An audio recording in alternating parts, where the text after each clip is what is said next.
choix. 98.1. Toujours Radio X. Michel Morin, mesdames, messieurs. Mesdames et messieurs, Michel Morin. Mon cher Michel, tu es salué. Mon cher Dominique, vous l'êtes également. Ça sent le secret entre Hydro-Québec et les Mohawks. Oui, effectivement. La semaine dernière, vous ne l'avez probablement pas noté, comme la majorité des Québécois, mais il y a eu une entente qui a été révélée par communiqué officiel entre les Mohawks et entre Hydro-Québec. Un communiqué pour l'exportation d'électricité aux États-Unis, à New York plus précisément. OK. Donc, on a dit, les Mohawks sont devenus copropriétaires. Je pèse mes mots, c'est dans le communiqué. Deviennent copropriétaires d'une ligne potentielle de 545 kilomètres entre Montréal et New York. Sommes-nous gagnants, Michel? Pardon? Sommes-nous gagnants au bout du compte? Ben, on ne le sait pas. C'est ça le problème. On a annoncé une entente de partenariat entre les Mohawks et Hydro-Québec sans donner les paramètres. Combien vont investir les Mohawks? Combien les Mohawks vont-ils retirer de cette ligne d'exportation si tant est qu'un contrat est signé avec New York? Est-ce que c'est des dizaines de millions sur 40 ans? Est-ce que c'est des centaines de millions sur 40 ans? On ne le sait pas. Alors, écoutez, c'est tout à fait inédit. On le dit dans le communiqué, c'est une entente inédite. Alors, qu'est-ce qu'il y a derrière tout ça? Et vous savez quoi? Aucun des grands médias au Québec, malgré que c'était publié officiellement, aucun, Le Devoir, La Presse, Radio-Canada, TVA, Le Journal de Québec, aucun n'a écrit un traître mot sur cette entente-là.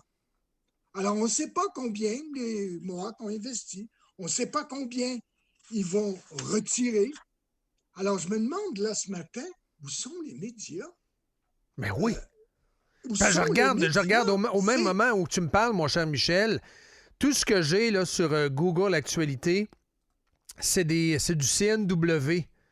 Et, oui, absolument. Il y a eu des communiqués officiels. That's it. C'est tout. Alors donc, on s'apprête là à mettre les Québécois devant un fait accompli.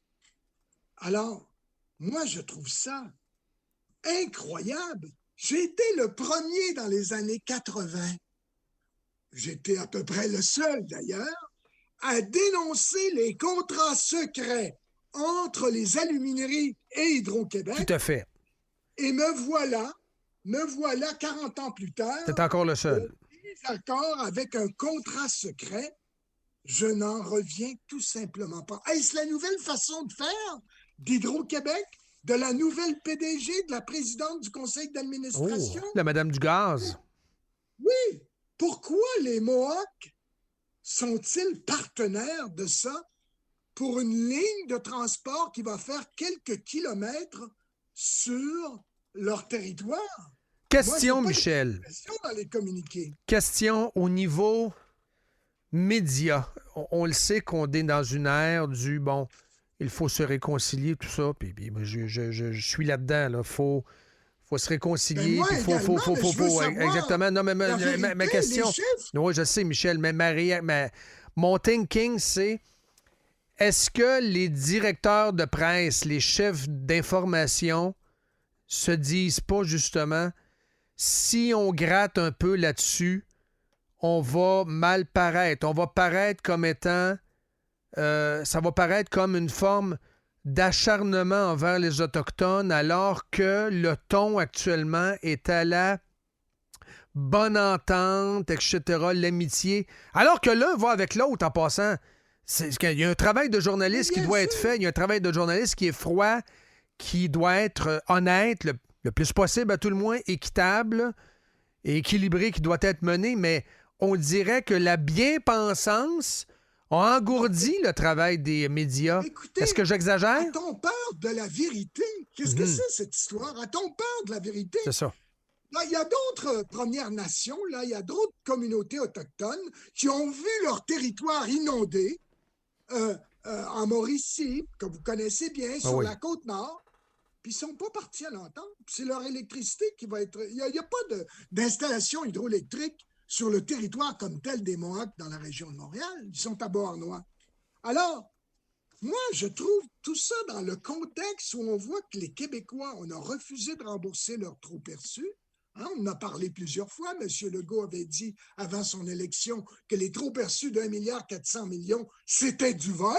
Il n'y a pas eu de remboursement. Alors, il y a peut-être une nouvelle mouvance à Hydro-Québec. Souvenez-vous, il y a un mois, Mme Brochu a eu c'est à peine si elle a nommé Robert Bourassa sur un communiqué relativement au 50e anniversaire de l'abbé James. Le fondateur de l'abbé James, il ne fallait pas en parler. Un mot simplement au début d'un article. Le reste, c'était pour dire les Autochtones, il faudrait apprendre de ce que... apprendre, je vais vous apprendre quelque chose, moi, ce matin, si les gens s'en souviennent pas. Le premier traité moderne en Amérique du Nord avec les Autochtones a été signé sous Robert Bourassa dans les années 60. La Convention de l'abbé James. Mais bien sûr, c'est le premier traité moderne. Et demandez aux Gris s'ils sont satisfaits. Oui, ils sont satisfaits. Et ils collaborent pour les nouvelles centrales. Et c'est un exemple en Amérique du Nord. Mais pas un mot de Mme Brochu. Là. Pas un mot là-dessus. Là. On pourrait être fiers, on a créé des espaces bleus, on pourrait être fiers, les Québécois, d'avoir réalisé le premier traité moderne avec les Autochtones, avec les Premières Nations. Je me souviens de mon ami Georges Emery qui était à la manœuvre à Hydro-Québec à l'époque. Donc, moi, je dis, on est en train de nous faire avaler une couleuvre dont on ne connaît pas la justification, dont on ne connaît pas les paramètres, les investissements, les redevances qui vont être données à la petite communauté Mohawk. Et les journalistes sont occupés à d'autres choses, disons-le simplement. Mais je reviens là-dessus, les médias. Est-ce qu'il n'y a pas de la bien-pensance derrière l'engourdissement médiatique actuel? De la bien-pensance. Écoutez, on a fait à peu près 6 ou 7 conversations entre nous sur SNC-Lavallee. Les médias n'étaient pas là. Non, c'est ça. Ils sont engourdis mur à mur. N'étaient pas là. Alors, c'est pas unique. Cette bien-pensance, c'est plutôt de la paresse, à mon avis. Oui, c'est de la paresse, puis ils connaissent pas. C'est de la paresse de fouiller, de savoir, puis de poser des questions. J'ai posé les questions, moi, à Hydro-Québec. J'ai envoyé un petit courriel.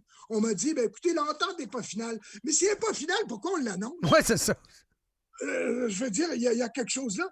Quand on a nationalisé l'électricité, là, en 1944, sous Adélard Godbout, puis en 1963, sous Jean Lesage, c'était pour le bénéfice des Mohawks, comme pour l'ensemble de la population.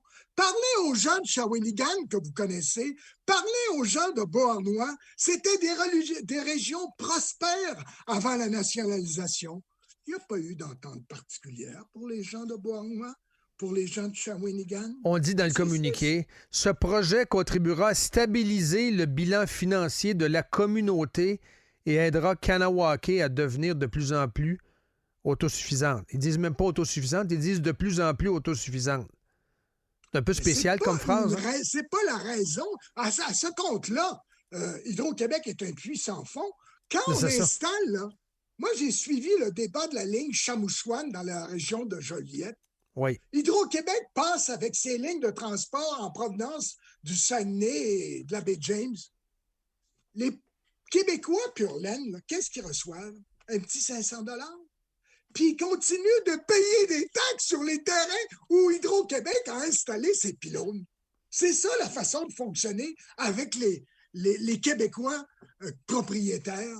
Mais les Mohawks, c'est un autre registre. Alors c'est ça. Moi, je trouve que les Québécois doivent être... On n'a pas le droit de faire des pactoles avec, elles s'appellent des nations autochtones. De toute façon, on le fait avec les Mohawks. On pourrait le faire avec d'autres nations, mais on le fait qu'avec les Mohawks. Si c'est à visage découvert, à visage dévoilé et les livres dévoilés, t'as pas le même discours ce matin. Il faut que ça soit public. Il faut que les chiffres soient sur la table. Mais bien sûr, il faut que ça soit public, comme je trouvais que ça devait être public, de rendre public les contrats secrets d'Hydro-Québec avec les alumineries. C'est la même logique. Je n'étais pas dans la bien-pensance, moi. J'étais dans les faits. Je veux encore des faits aujourd'hui. Pourquoi on les cache, selon toi? Quelles sont les options sur la table? Pourquoi maintient-on ce secret? Ben moi, je ne le sais pas. Hydro-Québec ne l'a pas écrit, mais il s'agit d'une nouvelle mouvance. Hier, Sophie Brochu était devant 2 nouvelles centrales, les premières d'ailleurs, nouvelles centrales solaires d'Hydro-Québec. Comme si on avait besoin de dépenser cet argent-là. Mais ça fait bien! Ça fait des conférences de presse! Ça fait des apparitions sur les réseaux sociaux de Mme Brochu. Mais écoutez, j'étais consultant de l'énergie solaire, moi, dans les années 2005, 2006, 2007. Écoutez, au Québec, là, c'est moins de 2000 heures d'ensoleillement par année. En Arkansas, c'est 3200. C'est pas la même. Alors, on a appris on n'a pas besoin de faire des projets d'énergie solaire au Québec. On a de l'hydroélectricité au Québec. Puis, j'espère qu'un jour, on aura possiblement de l'éolien maritime en haute mer. Je suis pour les énergies renouvelables, mais les technologies évoluent. Et le solaire, je ne pense pas que ce soit l'avenir du Québec. Mais ça ne fait rien. On a créé, et madame fait des conférences de presse. Elle est avec les Autochtones, le solaire, etc. C'est la nouvelle présidente d'Hydro-Québec qui est assise sur une mine d'or. On lui donne des augmentations de nos tarifs d'électricité pour les 4 prochaines années au niveau de l'inflation, ce qu'aucune compagnie d'électricité ou de gaz a obtenu en Amérique du Nord pour les 4 prochaines années. C'est facile de faire un fleuron québécois en le subventionnant constamment avec les contribuables et les augmentations des tarifs d'électricité.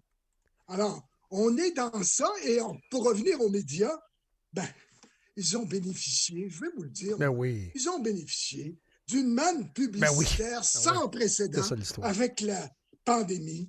Puis, ils font du bicycle à pédale.